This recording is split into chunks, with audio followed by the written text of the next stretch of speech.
VFR pilots learn that they should organize the cockpit.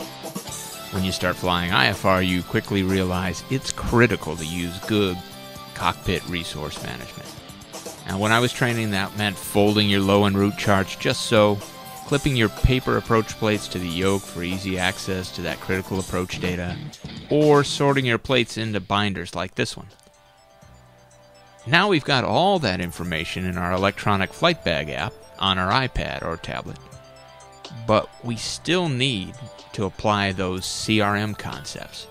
Don't take my word for it. The FAA has released guidance in the form of Advisory Circular 120-76B.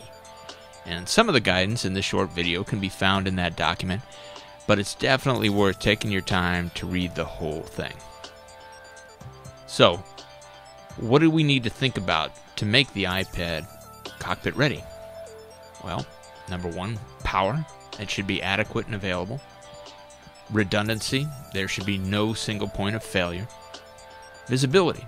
Your iPad should be easily visible and free from excess glare, etc.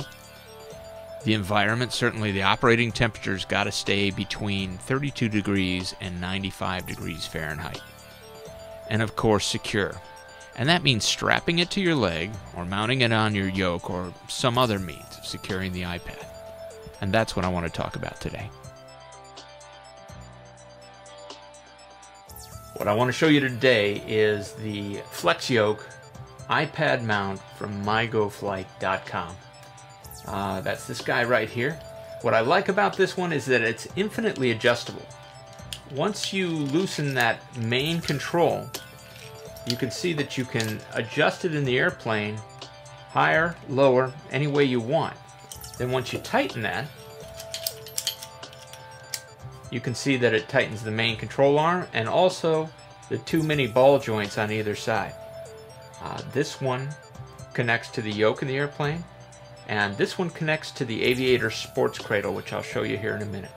So what we have here is an iPad Air mounted in the Aviator sport cradle. To do that, you just put it in, push the two sides together, and tighten these thumb screws. Once you've done that, to mount it on the Flex Yoke, push the button right here on the side, and it's mounted. Now, you'll notice this is the only mount on the market that lets you display your iPad or mount your iPad both in a horizontal, landscape fashion, or a vertical portrait fashion. You have basically 360 degrees of rotation.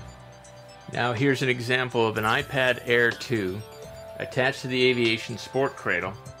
And why is this so important? The Air 2 is inside an Apple supplied case, and notice you could have it mounted on the yoke and use the cover to protect it from the sun. That could be huge on those hot summer days. So there are a lot of products out there for mounting your iPad, but this is probably the most well-designed, flexible, and adaptable mount. It can accommodate virtually any tablet on the market, and it comes from mygoflight.com. So just to sum it up, the two parts you saw here were the Flex Yoke adapter and the Aviator Sport Cradle.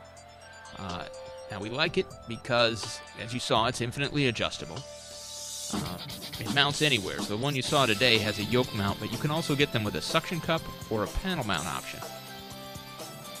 You can display your iPad in a portrait or landscape orientation. And finally, it supports mounting iPads within their cases, which can be great for protecting them from the environment. So, I hope this helped.